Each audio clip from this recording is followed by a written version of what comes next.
acknowledge the presence of some of our NEDA officials here or also in this press conference.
And Development Authority, Secretary Wendell Abisado of the Department of Budget and Management, and Deputy Government Francis Daquila of the Bangko Sentral ng Pilipinas.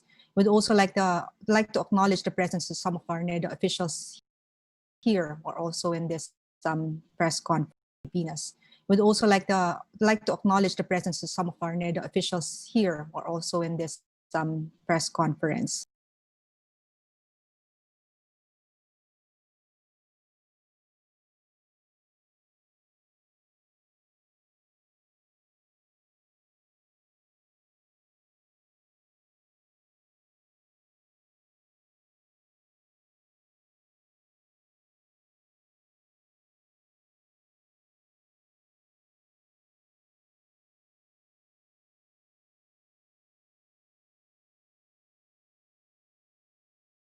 Improved from minus 50% in April 2020 to minus 13% in June of 2020, average of minus 30% in the second quarter.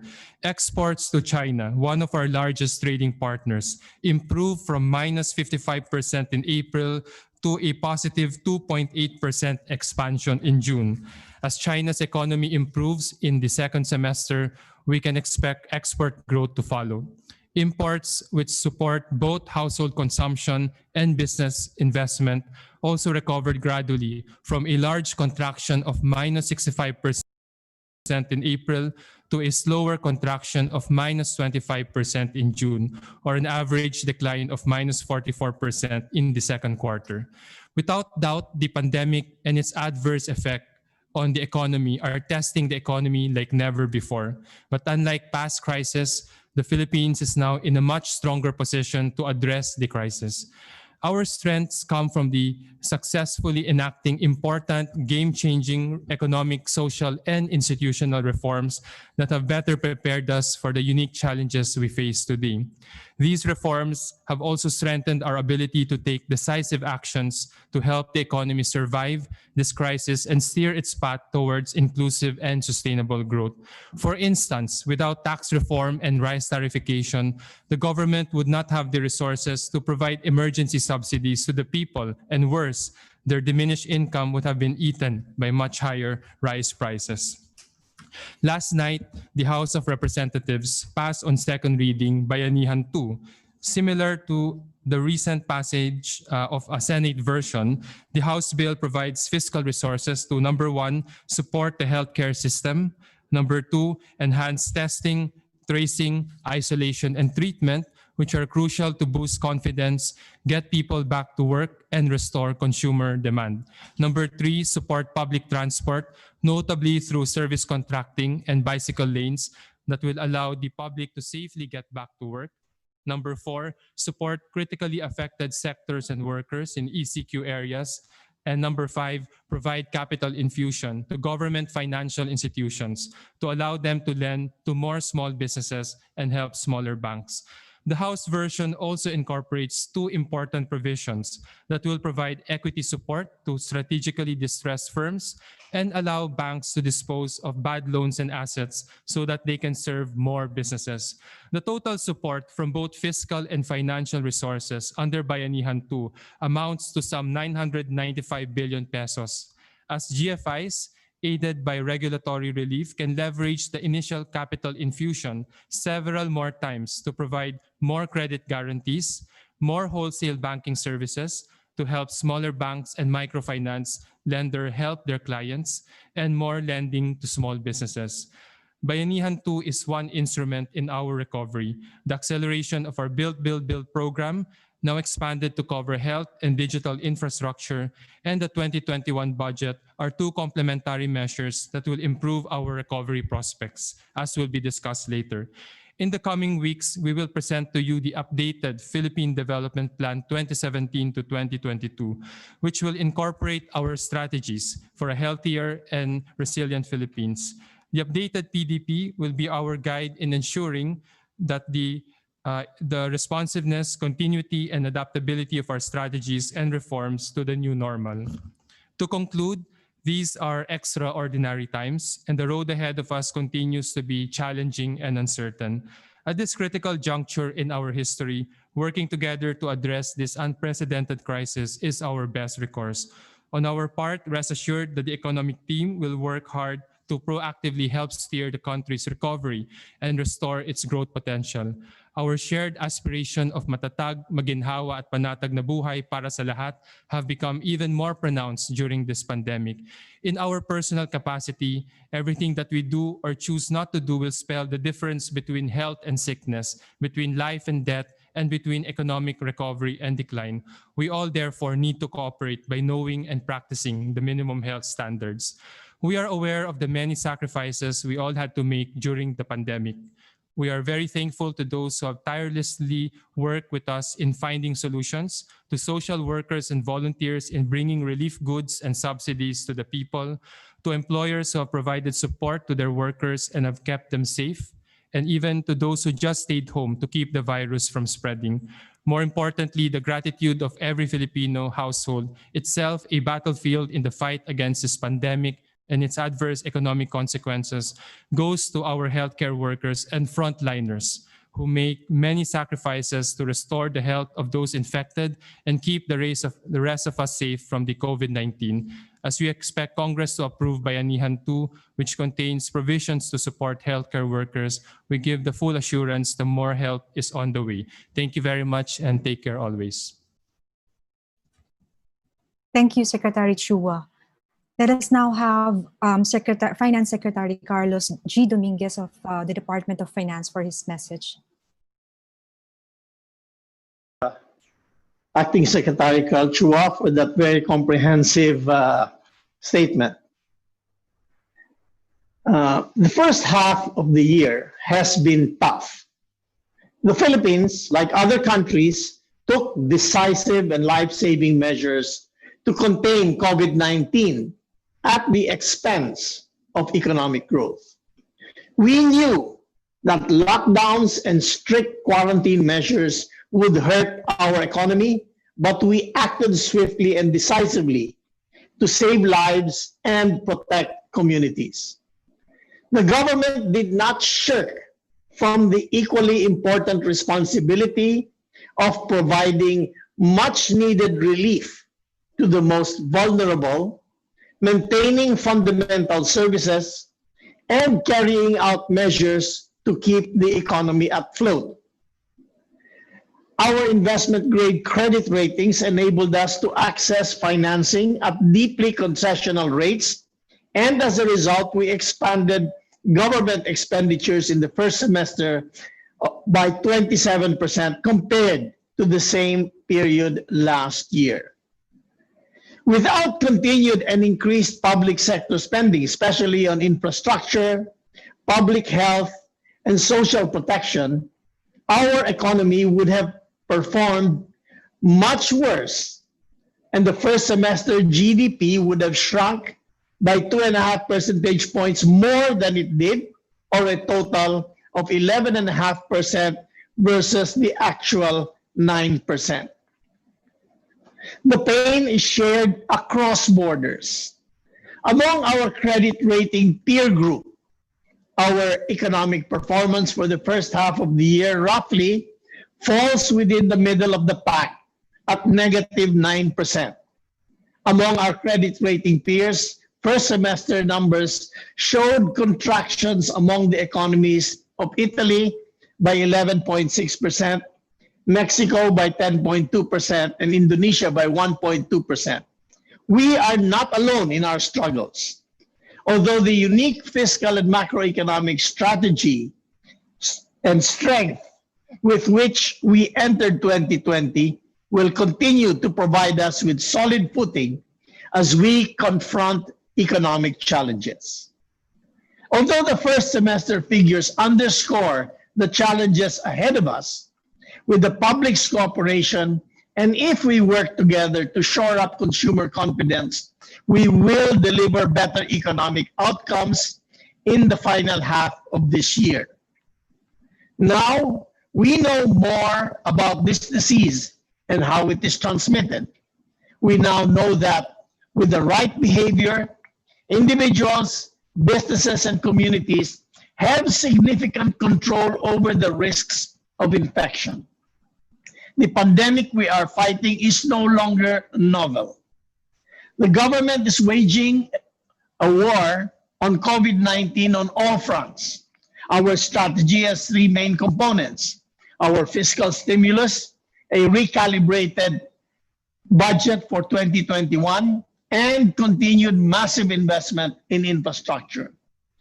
The first, the Bayanihan to Rise as One stimulus package, hurdled the second reading in the lower house just last night. We look forward to finally passing the bill, hopefully by next week. Now I turn over to Secretary Avisado to discuss the National Expenditure Program for 2021 and to Secretary Dizon for the updates on infrastructure.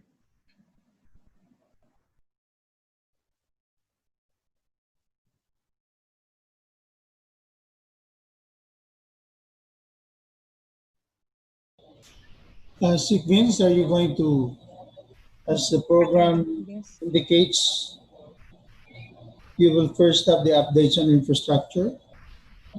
Yes, let's now proceed to the presentation of the updates on the government's infrastructure program. Please welcome Basis Conversion and Development Authority President and CEO Vivencio Dizon. Thank you very much.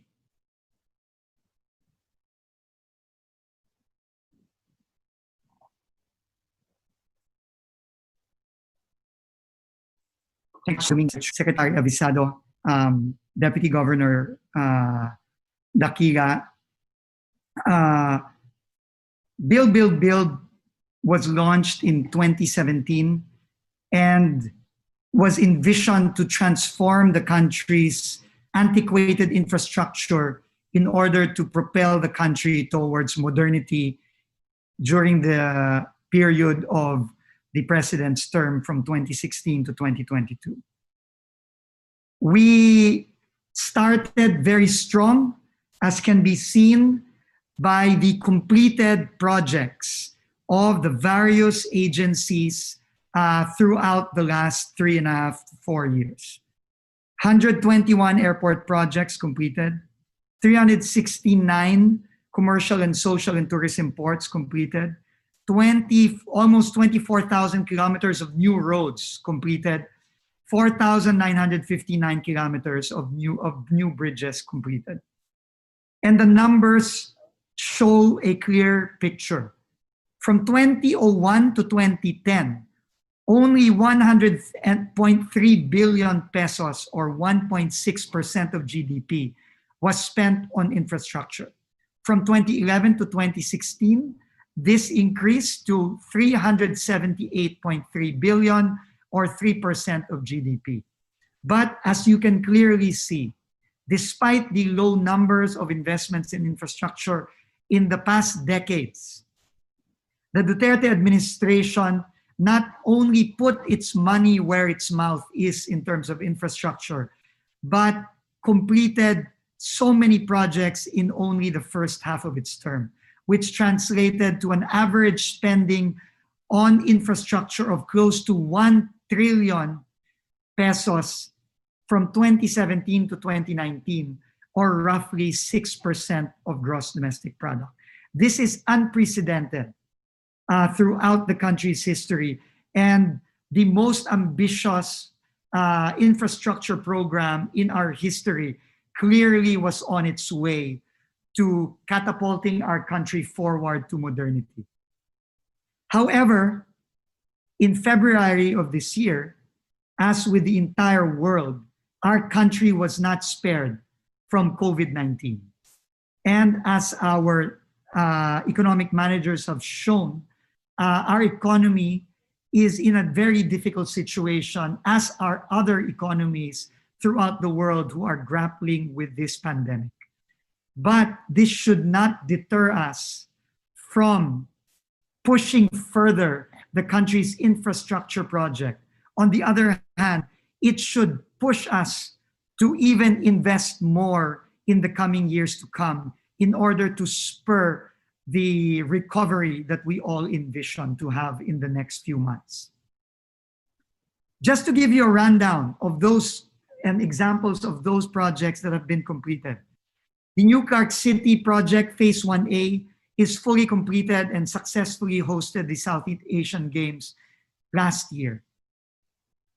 The Harbor Link project, one of the key PPPs of the Duterte administration, is now complete and is now servicing thousands of vehicles throughout Northern Luzon, Central Luzon, and NCR. The Sangli Airport project has reinvigorated the areas in Calabarzon with a new airport that has started to service general aviation. The broadband project with Facebook by the BCDA and Department of Information and Communications Technology is now 100% complete and is now ready to bring in 2 terabytes of new bandwidth to the Filipino public. The Angat Water Transmission Improvement Project was completed during the modified enhanced community quarantine and general community quarantine in order to provide more water to Metro Manila to avoid another shortage crisis. The Bohol Panglao International Airport, approved by the previous administration, but in the beginning of the president's term was only at less than 3% completion, was completed almost 2 years ago. The Laguna, approved during the previous administration, but was not started until Secretary Mark Villar took it upon himself to begin this project, and is already completed as of a year and a half ago. The Cagayan de Oro Airport was just completed last year after only a year and a half in construction. The TPLX Rosario exit was just inaugurated several weeks ago during the general community quarantine period. This did not stop us from completing, and now motorists traveling to Baguio can now exit Rosario, and from Rosario immediately go up Cannon Road and be in Baguio in 30 minutes. Now Manila to Baguio, which took previously 7 hours, with the traffic now can take easily only 3 to 3.5 hours. The TPLX Prosurubio was inaugurated 2 years ago, also completed 2 years ago. Now for almost completed projects, we have, and this is an actual picture, this is not a render, it is 98% completed. The Clark International Airport, which started in 2018, is now nearing completion, and we expect this to be fully operational by the first quarter of 2021. The CDO Coastal Road in Cagayan de Oro City in Region 10 in Mindanao is already nearing completion, and it's a beautiful coastal road that will service Cagayan de Oro and the other neighboring provinces of Region 10. The BGC to Ortigas Link Bridge, approved during the previous administration, but was not started, and now is nearing completion, as you can see before you.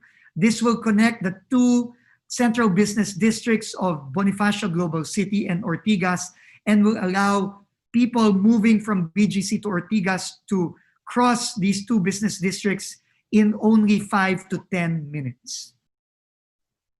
The Metro Manila Skyway Stage 3, approved during the term of President Ramos, but now is going to be completed by the end of this year. And you can see the difference between August 2019 to August 2020. Work commenced during MECQ, and now it is at full blast, even now that NCR has returned to MECQ. So what have we done in order to further revitalize this and make Build the primary driver of our recovery program post-COVID-19? We have reprioritized our Build program, and especially our infrastructure flagship program, which is the major component of Build, using the criteria of ensuring that there is fiscal space, which Secretary Avisado will speak to. Ensuring project readiness and implementation. We aim to implement all these projects and start them within the President's term. All projects will be started by 2022. And of course, we have to consider the economic growth and impact of all these projects. And we will also be adding new projects that will address the issues that have been brought about by our experience with the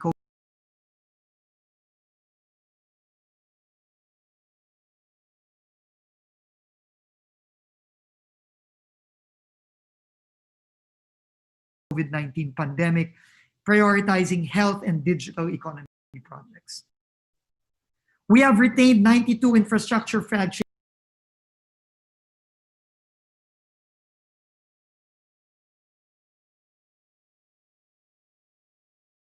post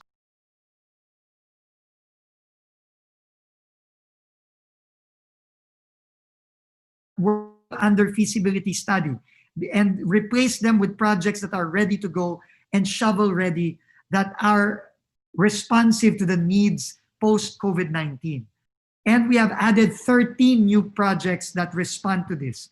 We have added 4 ICT projects, namely the LTO Central Command Center, the Motor Vehicle Recognition Enhancement System, the very important National Broadband Program, and the ICT Capacity Development and Management Program.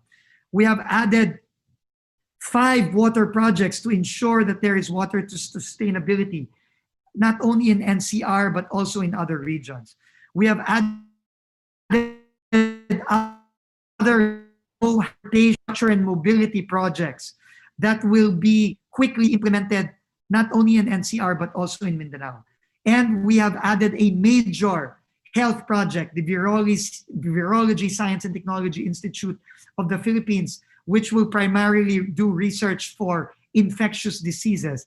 And the DOH will be adding several other projects pending the approval of the NEDA. So as we can see, we have not only continued with Build and our flagship projects, we will even further intensify this in order for this to serve as a major driver in our recovery in the coming months. So with that, thank you very much, and I will pass it on to Secretary Wendell Avisado to talk about funding. Thank you very much. Thank you very much, Secretary Vince. Please allow me now to make a presentation on the current expenditure of the national government, as well as the proposed 2021 national budget. Fellow members of the economic team and all others in attendance, good morning. With the ongoing COVID-19 pandemic, many of our fellow Filipinos, especially the marginalized groups continue to be in a more vulnerable state. This prompted the national government to swiftly enact mitigating interventions to address the public health emergency. The passage of the Bayanihan to Heal as One Act permitted President Duterte to exercise emergency budget powers, among others. In turn, this enabled the Department of Budget and Management to release allotments amounting to 374.89 billion to various government agencies to support the implementation of their COVID-19 response programs, activities, and projects. The bulk of the COVID-19 budget went to programs that provide assistance to low-income households, displaced formal and informal workers, distressed overseas Filipino workers, and affected farmers and fisher folks. One of the programs largely supported by the national government is the Social Amelioration Program, or SAP, under the DSWD. The first tranche of the SAP implementation has already served 17,651,960 beneficiaries and 100.22 billion disbursed as payouts. The second tranche is still ongoing. As of August 4, 2020, the DSWD reported that 9,771,490 beneficiaries have already received their payouts, approximately amounting to a total of 63.29 billion. 100% accomplishment rate is being targeted by the DSWD by mid-August. Presently, as Metro Manila and other COVID-19 local hotspots are again placed under modified enhanced community quarantine from August 4 to August 18, the DBM assures the public that we will heed the plea of our frontliners by providing the necessary budget support for COVID-19 response programs and initiatives that aims to aid our healthcare workers. Moreover, we also support the passage of the proposed Bayanihan 2 bill in Congress and will provide funds to support our continuing COVID-19 response and recovery interventions geared towards reducing the adverse impact of the pandemic and bolstering economic resiliency. The proposed Bayanihan 2 bill will fund COVID-19 response programs and initiatives that will help ramp up COVID-19 testing and contact tracing efforts, such as the hiring of 50,000 additional contact tracers and increasing testing capacity to about 64,000 tests per day from the current peak of 35,000 tests per day. This will also cover funding support for continuous hiring of additional human resources for health, provision of special risk allowance for private and public healthcare workers, and augmentations for operations of DOH hospitals, among many others. It will also ensure that our valiant health workers who contract or succumb to the disease will continuously receive financial support. Assistance will also be provided to aid our vulnerable Filipinos and affected businesses, workers, and displaced overseas Filipino workers through the Department of Labor and Employment's CAMP and TUPAD programs, DOLI's OWA, DOL and OWA's ACAP program, DSWD's Emergency Subsidy Program and Sustainable Livelihood Program, and for the DA's Productivity and Enhancement Projects, among many others. Together with the economic team, we particularly look forward to working with the 18th Congress in finalizing the proposed Bayanihan 2 bill and its eventual passage. We believe that government efforts must be sustained moving forward to fully address the impact of the pandemic and accelerate economic recovery.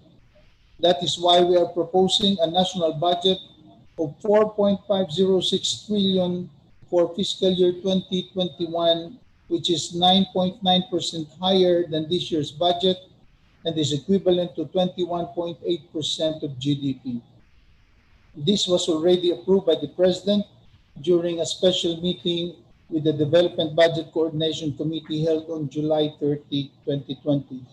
The fiscal year 2021 budget will sustain government efforts towards effectively responding to the COVID-19 pandemic by focusing government spending on improving our healthcare systems, ensuring food security, enabling a digital government and economy, as well as helping communities cope and prevail in these trying times. Hence, the theme of the proposed budget is Reset, Rebound, and Recover, investing for resiliency and sustainability.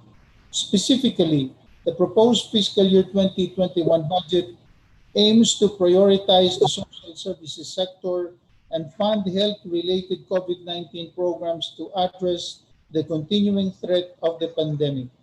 Budgetary support will also be provided for the National Healthcare Insurance or National Health Insurance Program, medical assistance to indigent patients, human resources for health program, and health facilities enhancement program, among others.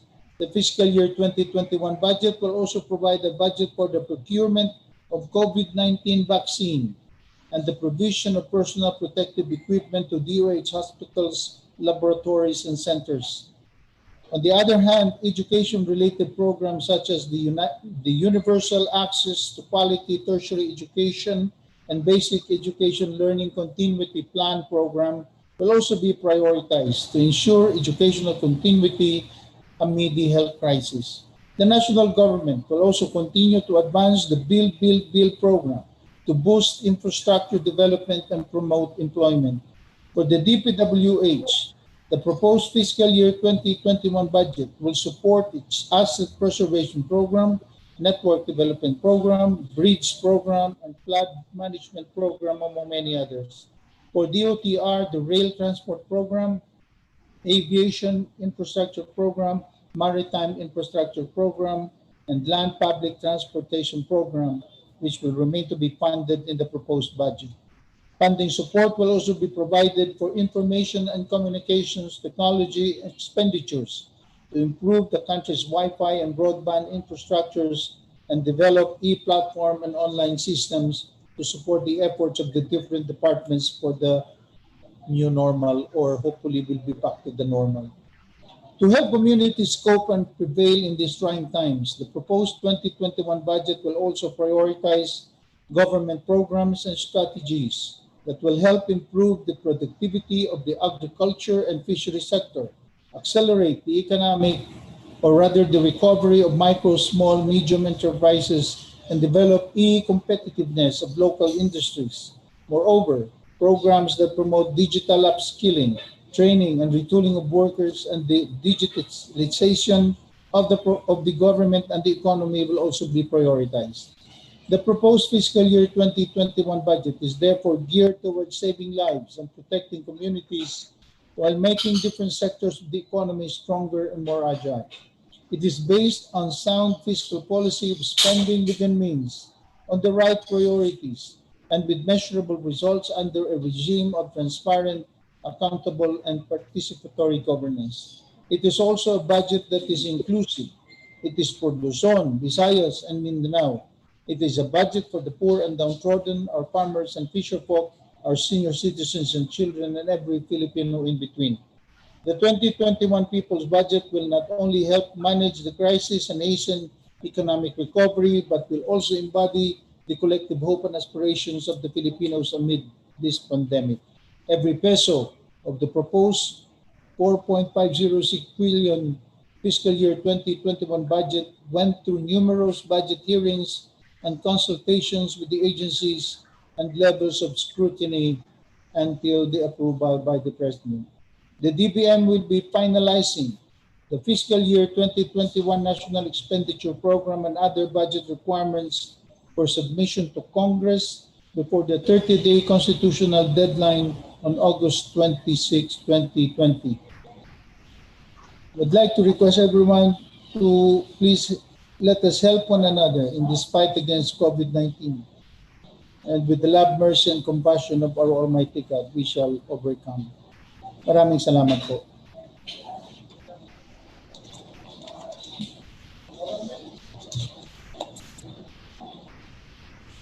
Secretary Dominguez has a closing statement. So we have repeatedly said, the COVID crisis will be a drawn-out series of battles, and the war will only be conclusively won with the development and wide availability of a vaccine. How close to normal we can live until then will depend on everyone's efforts. Relief efforts and the largest economic stimulus programs in our history are being undertaken. Those at the front lines of our COVID-19 response have been working nonstop, day and night, weekends and weekdays. These efforts have not been in vain. We are beginning to see the light at the end of the tunnel. Improvements are seen in the manufacturing sector as the economy gradually reopens. For instance, the value of production index for the month of June showed a slower annual decline of 22.5% compared to the 32 and 31.2% decrease in May and 41.2% in April. While the volume of production index in June shrank by 19.3% year-on-year, the decline was slower compared to May's drop of 28.5% and 38.8% in April. In addition, the overall manufacturing capacity reached 73% in June, up from 72.4% in May and 70.5% in April. Meanwhile, the country's total merchandise trade further eased its negative trajectory in June with a slower decline of 19.9% after a steep 35.3% contraction in May and 59.5% in April. This slower decline in the country's trade performance signals resumption of economic activities. These improvements are reflected in increases in tax collections by our main revenue-generating agencies. The Bureau of Customs was able to surpass its July collection target by 5% due to higher import volumes. This follows above-target performance in June and signals rising economic activity. The Bureau of Internal Revenue, for its part, exceeded its July collection target by 2%. The major tax gains last month were seen in both excise and value-added taxes, signs that consumer spending is starting to pick up. While we had endured other difficult episodes in the past, what makes this crisis different is how prepared our fiscal position is now for a challenge of this scale. In previous years, emergency spending and urgent borrowing might have been very difficult to carry out. President Duterte's prudent approach to fiscal and economic management has made us one of the strongest, most resilient and creditworthy economies in this region. This has been affirmed by the world's biggest credit rating agencies. Even in this protracted struggle, we have this fiscal space for decisive action and will continue to access favorable terms of credit from our development partners. When Senator Pacquiao trains for a fight, he prepares for 12 grueling rounds, as there can be no knockout punch that cuts our fight short. Before the vaccine is developed, the government's ability to sustain the fight depends on our fiscal stamina. We have the resources necessary to endure this challenge, but we must also conserve our resources for succeeding rounds of this fight. The Development Budget Coordinating Committee projects a strong rebound in 2021, and as I have reported to the President, we will be able to afford mass vaccination of as many as 20 million of the poorest Filipinos when the vaccine becomes available, which hopefully will be soon. The Duterte administration will not rest until we have prevailed over this extraordinary challenge. Thank you very much.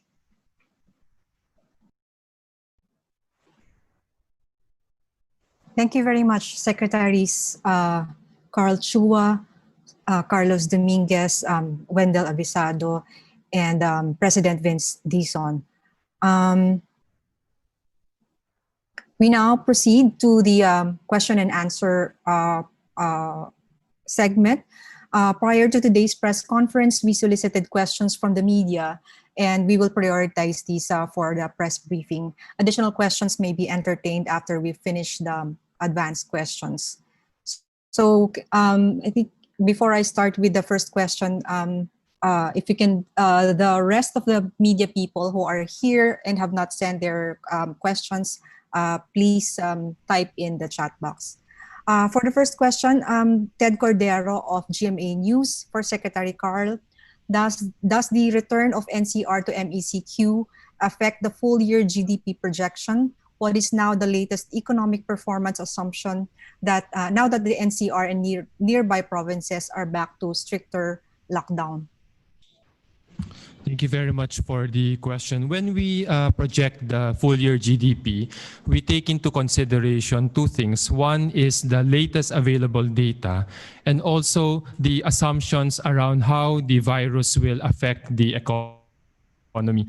And as will be reported also today in a press release, the Development Budget and Coordination Committee has revised the GDP estimates for this year to minus 5.5%, and that incorporates already the effect of this MECQ, which we hope to, number one, maximize this 2-week period to enhance our healthcare system so that we can provide more boost to confidence, to consumer confidence in the coming remaining 5 months of the year, so that we arrive at the GDP projection that we have forecasted. Thank you.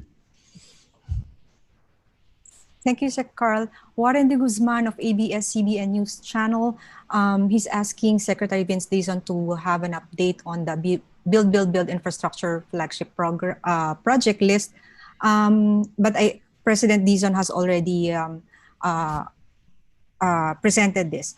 But he has a question for Secretary Carlos Dominguez and Secretary Wendell Avisado. For Secretary Dominguez, sir, now that we know the gravity of the economic contraction in Q2, would the DOF be more open to borrowing more to fund the economic recovery plan?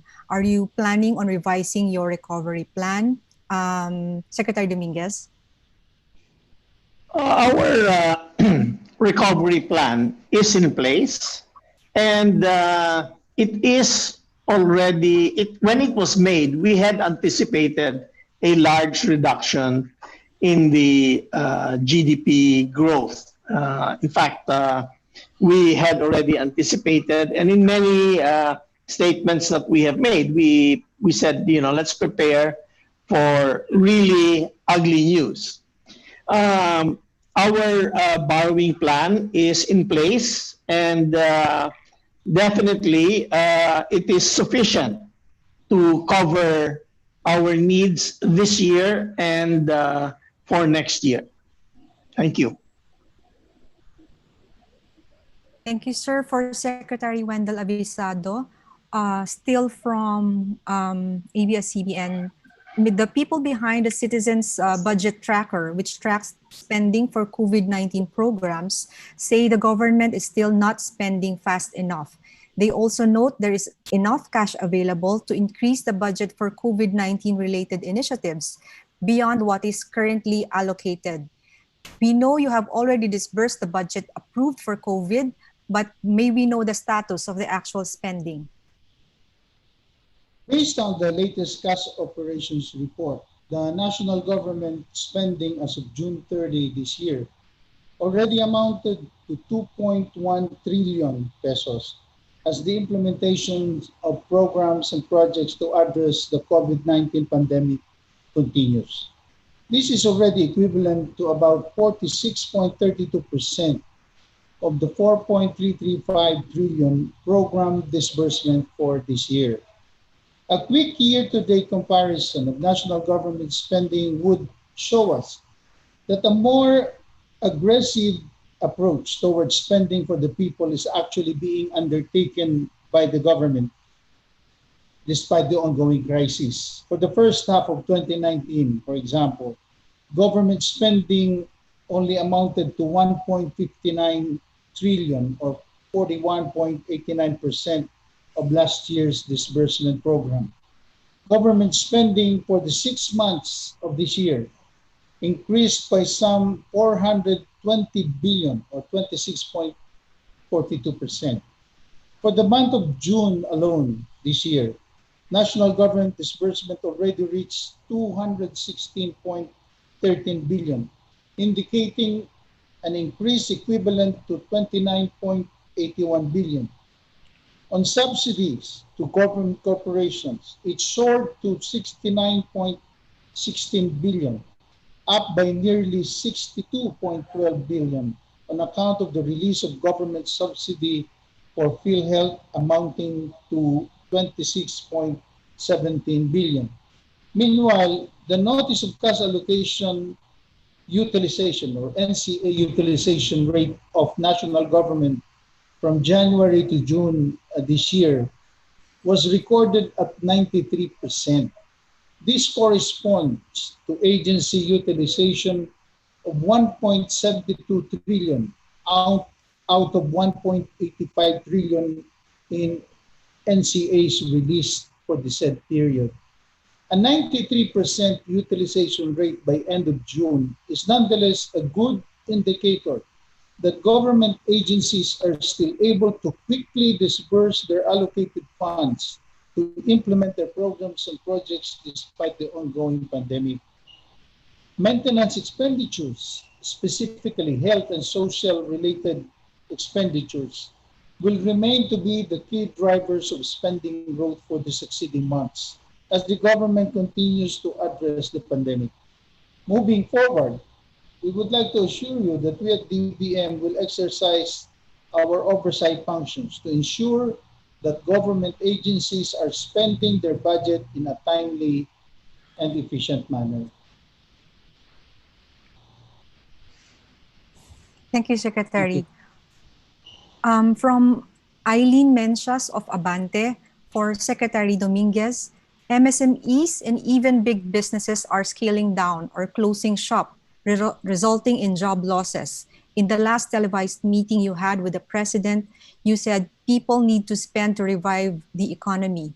People have lost their jobs and those with savings have seen their savings dwindle. Saan kukuha ng panggasto sa mga tao kung wala na silang trabaho at naubos na ang ipon nila? We're fully aware that the economy and people, I mean, let's not talk of the economy so much as ordinary people, that ordinary people have lost their income and probably have depleted their savings.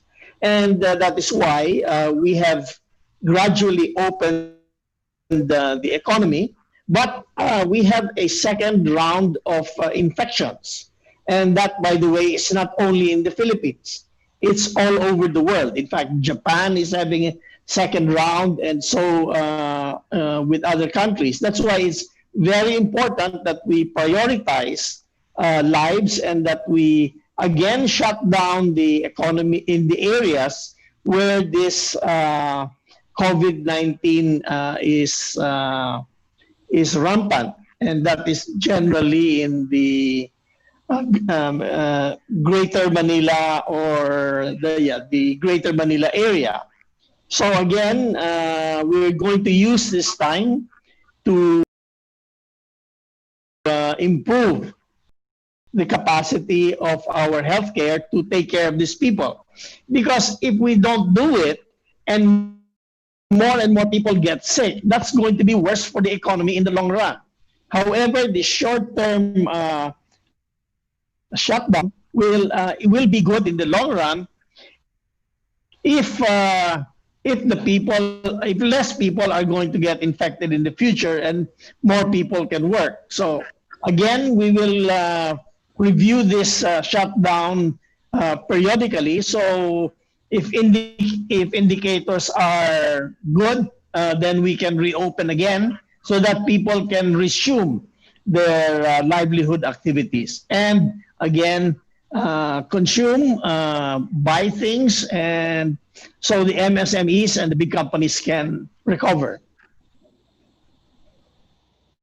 Thank you, sir. This is now from Chris Mundo of the Philippine News Agency. Both questions for Secretary Dizon. You've mentioned in a public briefing in May that the government will prioritize infrastructure projects that will boost the country's healthcare system. Can you identify these new projects on healthcare facilities, where they will be located and how much they will cost? I think Secretary Dizon has presented that earlier. But also in June, urban specialist Ms. Julia Nebrija mentioned that New Clark City can help in addressing gaps in healthcare facilities amid the COVID-19 pandemic, after it quickly put up quarantine and treatment facilities in just weeks. Have you discussed with BCDA's partners for New Clark City any changes for the project? Can you share with us changes or possible changes in New Clark City project?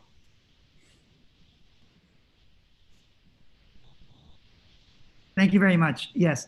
You know, the vision for New Clark City from the onset was for this to be a very resilient city. Now, learning from the mistakes that we've made in urban development throughout the country, and learning from the best case practices throughout the world, resiliency was the major characteristic that we wanted New Clark City to become. And the pandemic has just highlighted that. And the use of the facilities over the past couple of months in major response efforts to the pandemic, I think are testament to the importance of that forward-looking planning and focus on resiliency. Right now, the New Clark City Phase 1 is being used for both suspect and probable COVID-19 patients, as well as positive patients.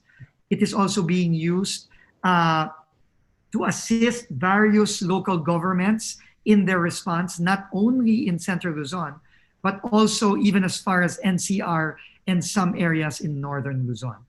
So to answer that question, yes, there will be adjustments, but those adjustments will just further strengthen the resiliency of that city and allow us to be very responsive to anything that may happen in the future.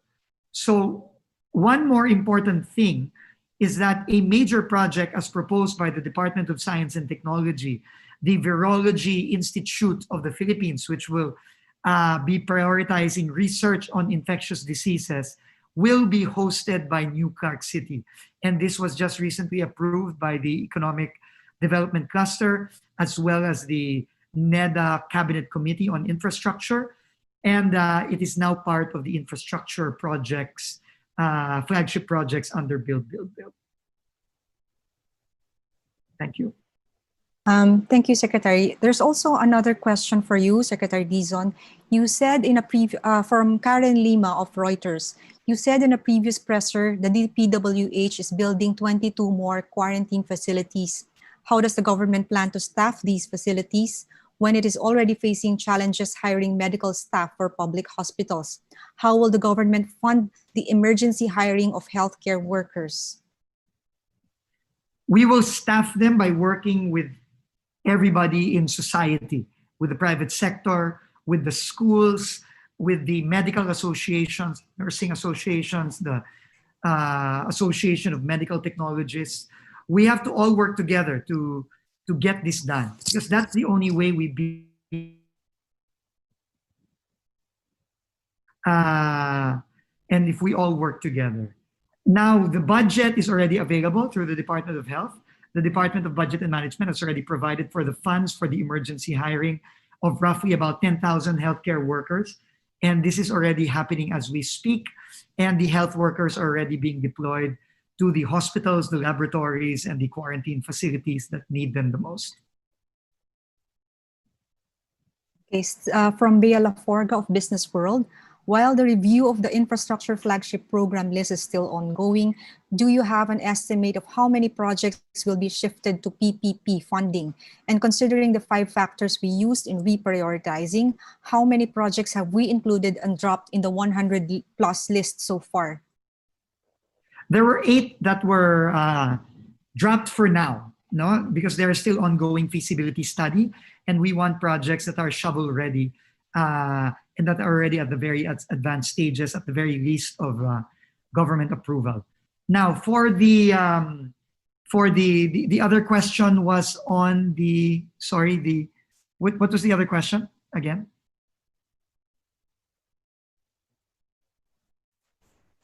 Considering the 5 factors we use in prioritizing, how many projects PPPs. PPP funding, I'm sorry. Yeah. There are 29 Or projects distributed. under a PPP arrangement as approved by the Economic Development Cluster and recommended by the various implementing agencies. 29. So roughly 30% of the infrastructure flagship program is for PPP. Thank you. From Prince Magtulis of philstar.com. Sorry. Does the government have an estimate on economic losses from delays in passing Bayanihan 2 and Create? What is the possibility that Metro Manila and other cities go back and forth lockdowns for the duration of the year? Considering that our health system continues to be overwhelmed, is this something you have considered? Is this a question for me or for Secretary Chua? Secretary Chua, would you like to answer that? Well, thank you very much. The nominal GDP, more or less, is around 18 trillion pesos for the year. So one way to look at it is every week of lockdown is a share of that. So a month of lockdown in the second quarter because of the ECQ affected us by almost 1.5 trillion. And so that is one way to look at it. The second way to look at it is we are not only concerned about the immediate GDP or economic activity. We have to balance that with the near-term GDP. In other words, we will have to be dancing with this virus. When the virus escalate or surge, we will have to respond appropriately. Because if we do not, then the near-term productivity and confidence of the people on the economy will not be there. So this is where we are right now. The original assumption that we have is the virus, like SARS, will last for 6 months. And in May, we have programmed that into our projection. Right now, the whole world knows what the virus is, how to avoid it, and how it infects us. And we have adjusted accordingly. And we will look at those numbers regularly. Thank you. Thank you, Sec. From Claire Giao of Bloomberg, what is the 2021 borrowing program? How much will you borrow from domestic versus foreign sources? And what offshore markets are you looking to tap next year? I believe this is for Secretary Dominguez. Yes, thank you. Our borrowing program for next year will be roughly at 75% domestic and 25% international. This is a program we have continued. We have started, and we will continue to follow it.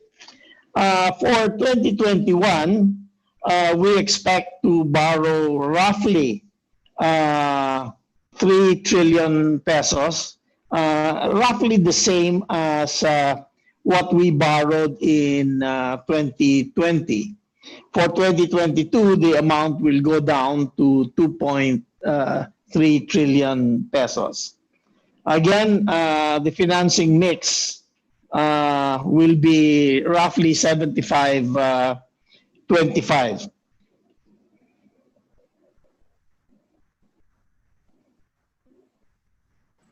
Okay.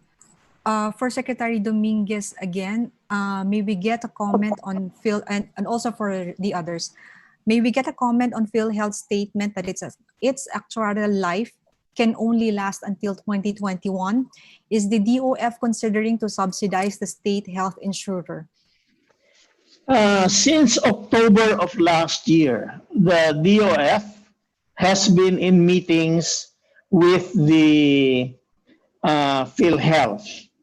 And we have told them that the current state of their information system does not allow us to actually make secure projections on this on their fund life, okay? Because their information system is, and I've used this term publicly, is in shambles. And we've pointed this out to them since October of last year. And now they are arguing about spending 2.1 billion pesos on an information system, when in fact they spend close to 200 billion pesos. And they have no way of, their information system is not robust enough to capture all the data. So we're saying, number one, they have to improve their information system so we can make not only a 1-year projection, but a 10-year projection for PhilHealth. So as of now, I will take their word that probably by 2021, late 2021 or late 2022, they may run out of money. And that is why we have in our budget for this year, I believe it is around 70 or 80 billion pesos to subsidize PhilHealth. But again, in the long term, we have to fix up the administration of PhilHealth in order to be able to get a good handle of what exactly their liabilities and fund life are.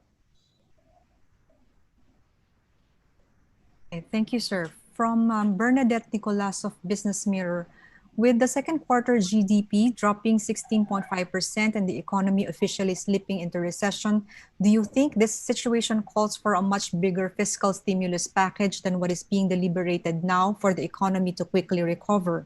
Bayanihan 2 has already been moving in both houses of Congress, but may I know if we are working on succeeding tranches of stimulus packages after passing Bayanihan 2?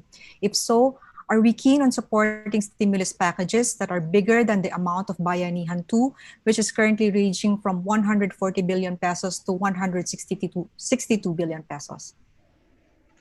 As we said, whatever stimulus package we have, it has to be affordable, and it has to recognize the fact that this COVID virus may not be defeated by the end of this year. So we have to keep, as they say, we have to keep our powder dry for next year as well. We are prepared, as we have said, in many, many ways, to spend a total of 180 billion pesos in stimulus package this year. Now, that stimulus package includes roughly 40 billion pesos in tax credits for everybody. We want to lower the corporate income tax by 5% and 5 percentage points.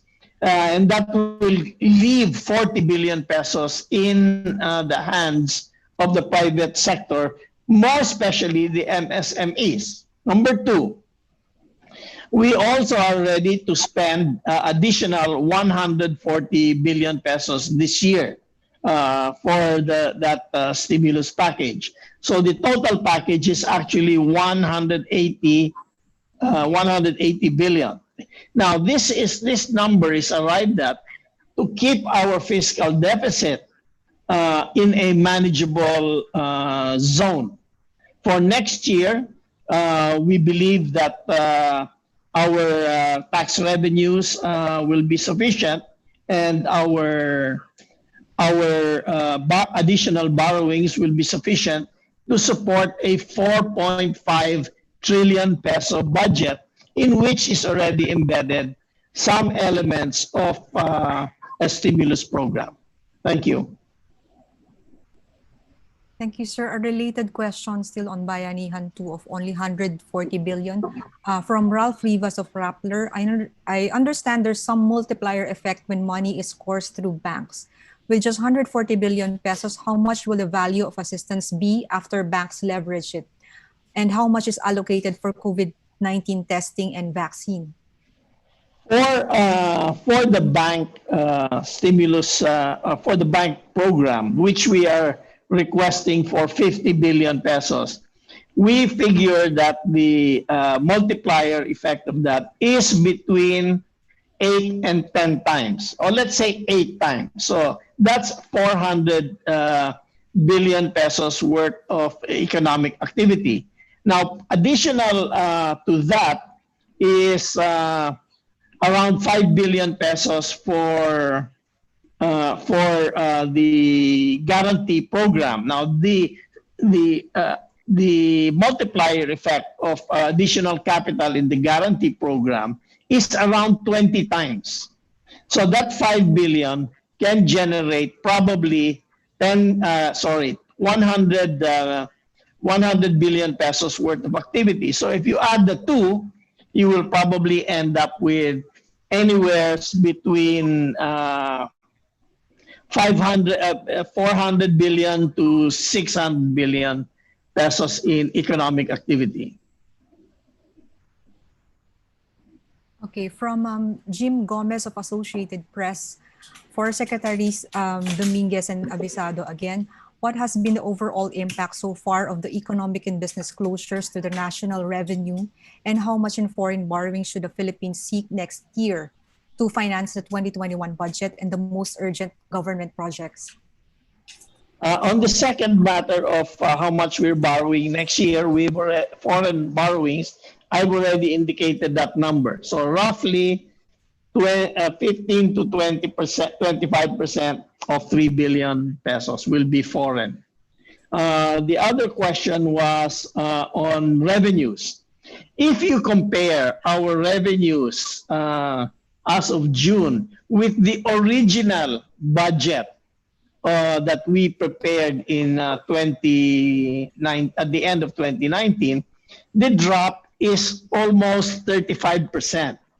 But if you compare it with the adjusted budget, the adjustments that we made, the revenue drop is we have hit our targets already by June, but we did drop our revenue estimates when we made the estimates sometime in May. But if you compare it with the original, it's roughly 35% down. For Secretary Avisado, Ralph Rivas again from Rappler, what will the 200 billion, sorry, sir, you were saying, okay. What will the 200 billion peso increase in the total proposed budget be used for? Initially, it was 4.3 trillion pesos and then naging 4.5 trillion pesos. And also for Secretary Vince, what were the 8 projects shelved? Secretary Avisado.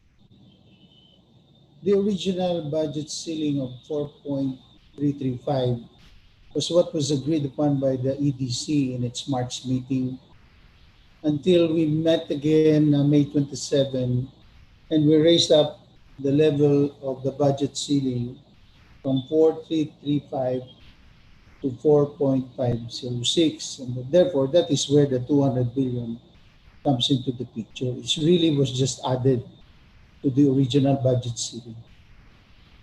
And that now forms part of the overall sources of funds to fund all the requirements for next year's operations of the national government. Thank you.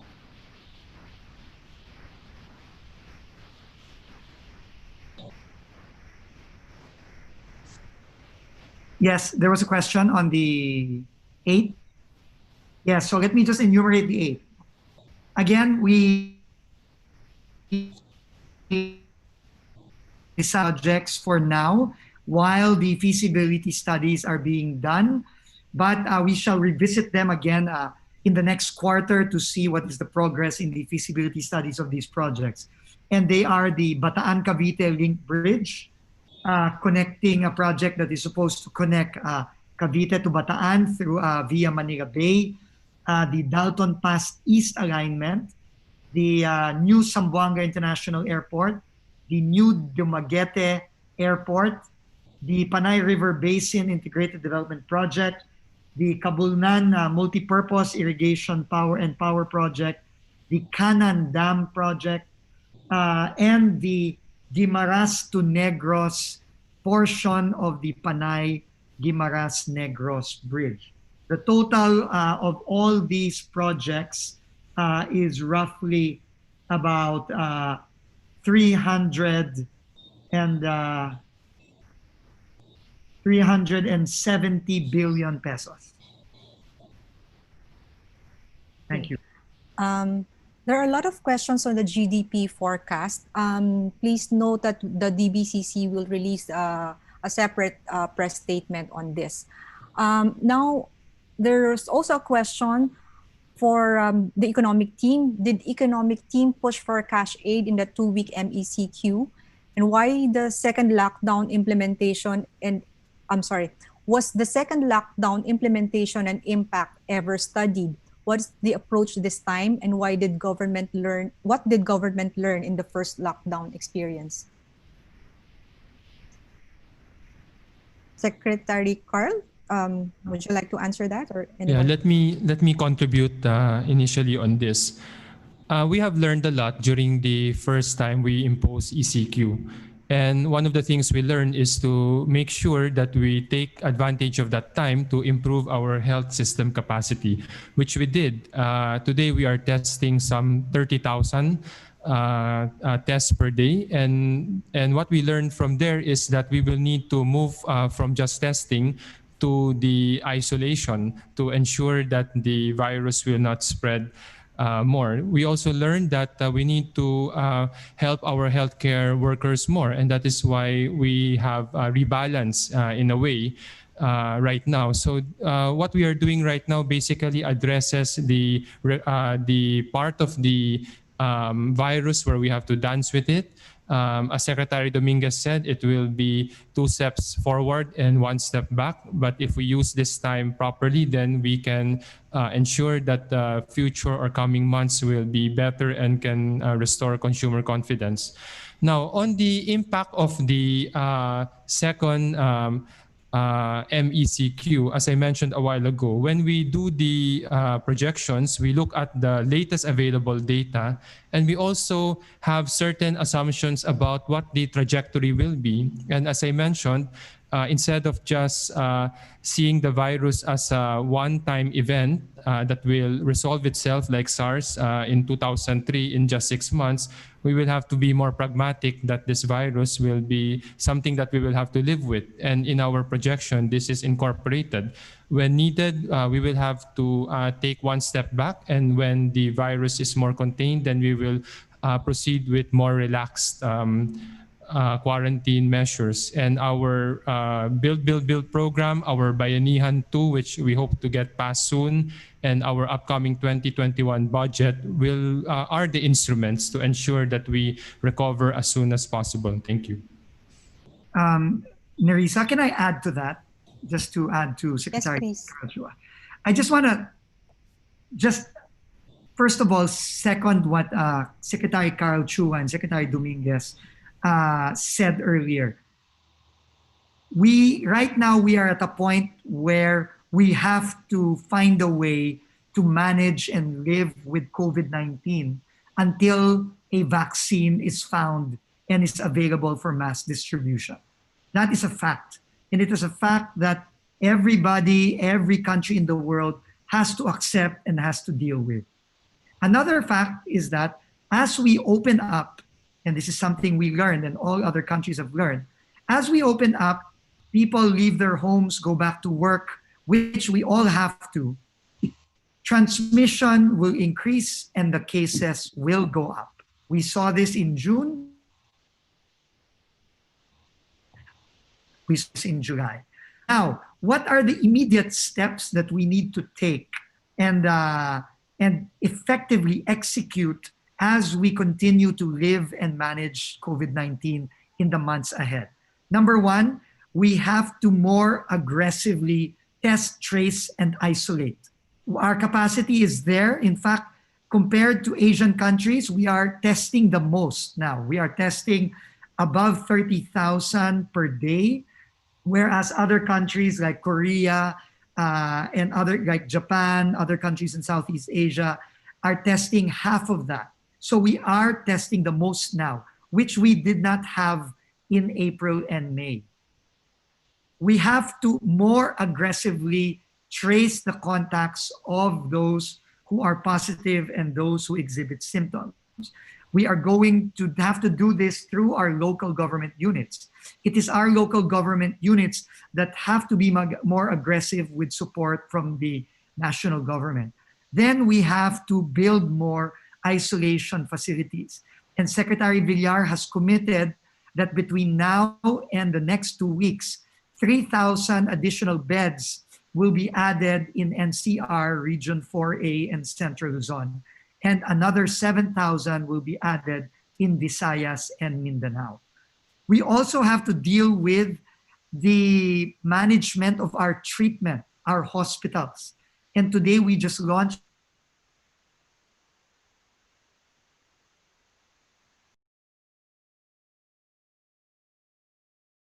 in moving and managing their patients.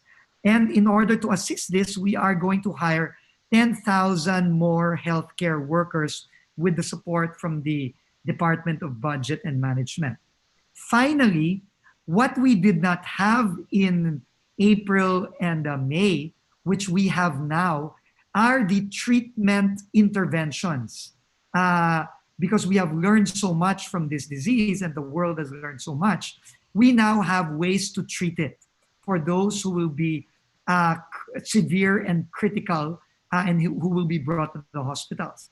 We have the high-flow nasal cannulas, which will prevent our patients from getting intubated.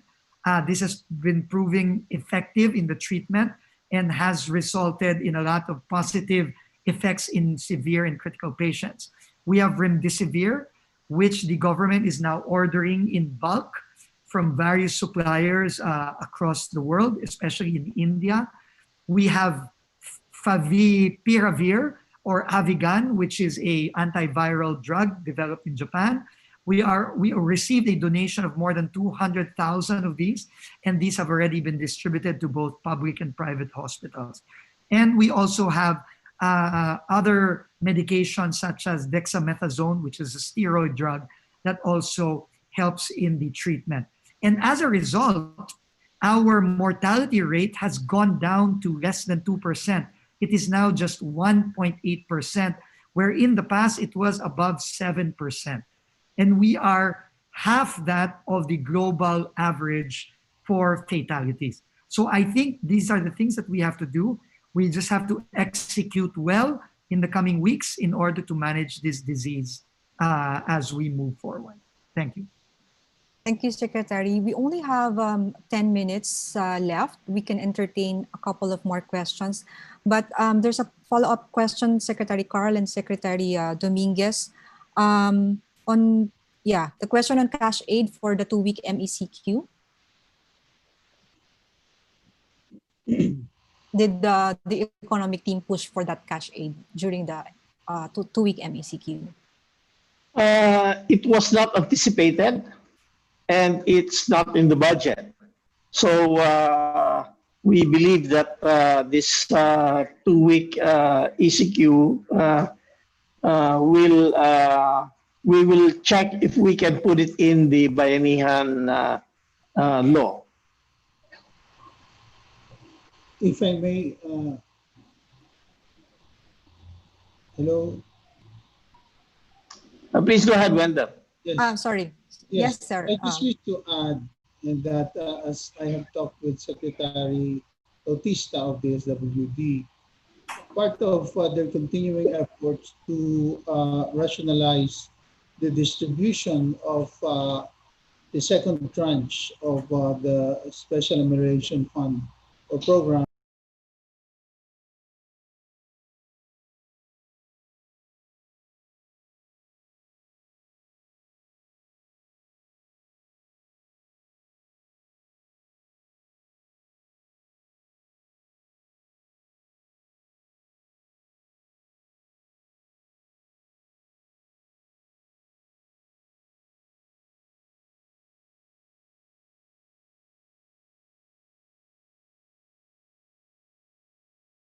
the distribution of the second tranche of the Special Amelioration Fund or program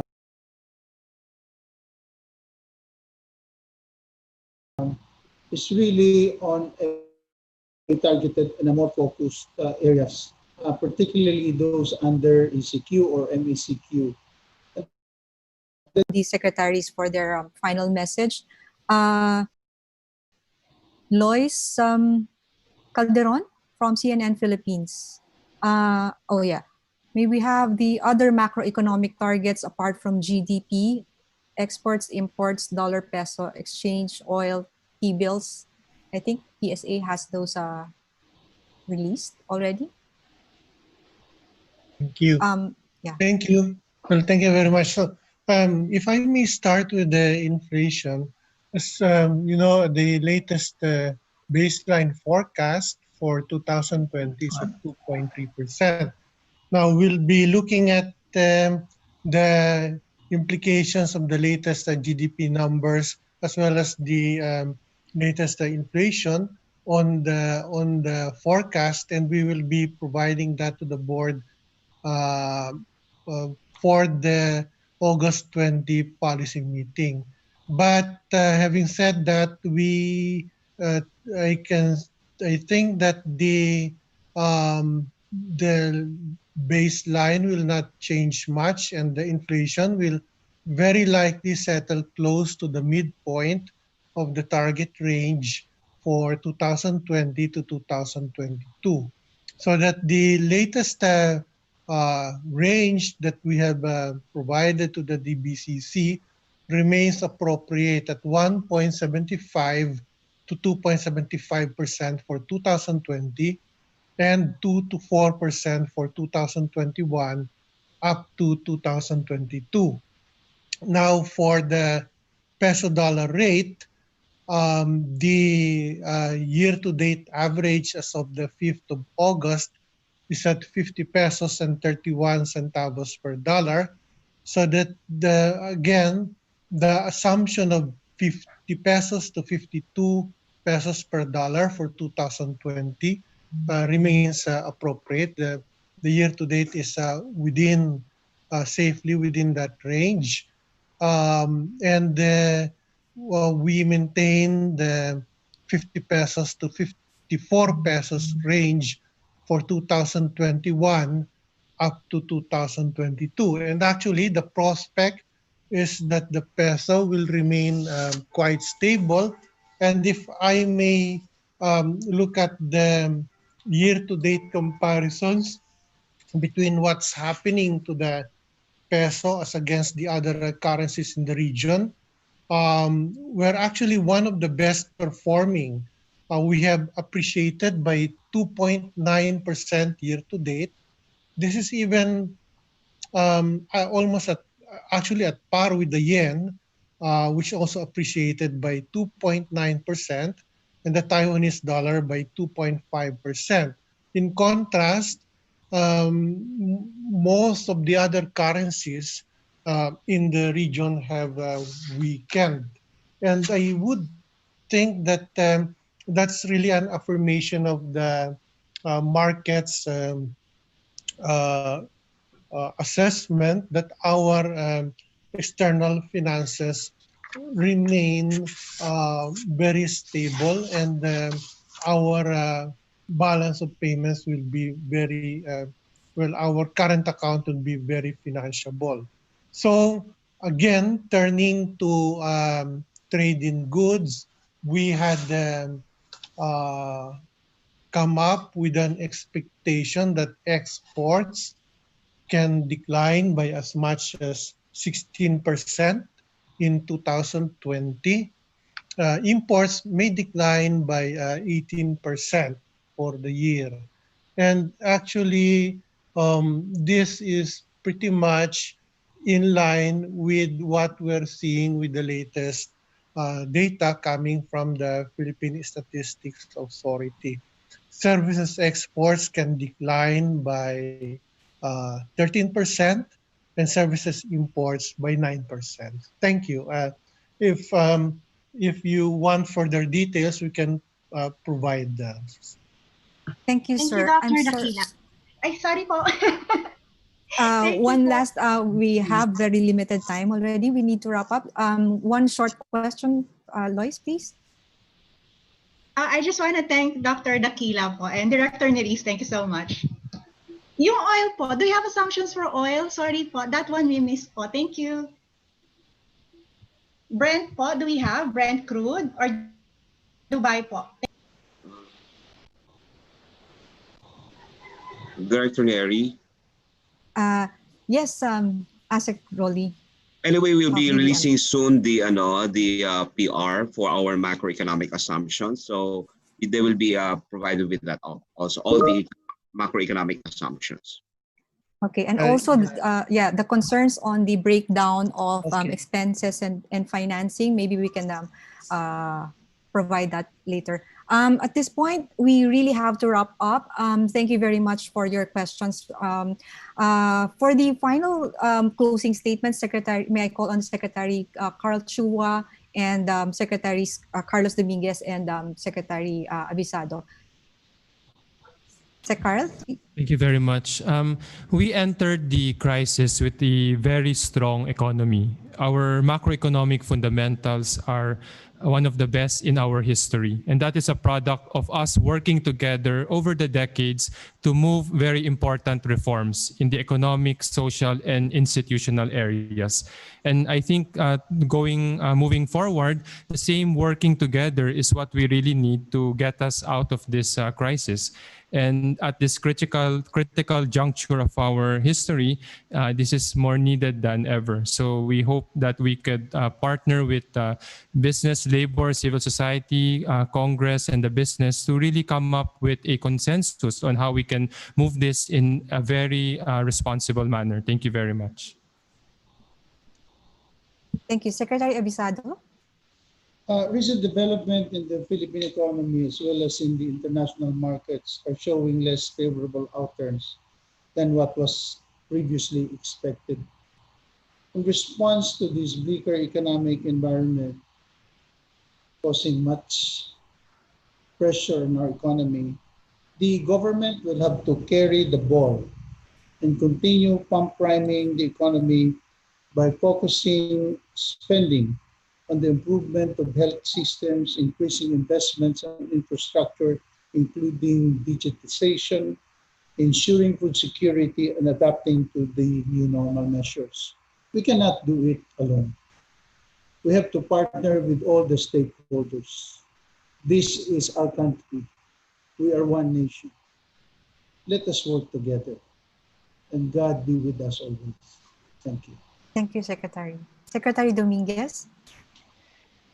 One of the most important things that happens when you have a crisis is you will learn what you did well and what you didn't do well in the past.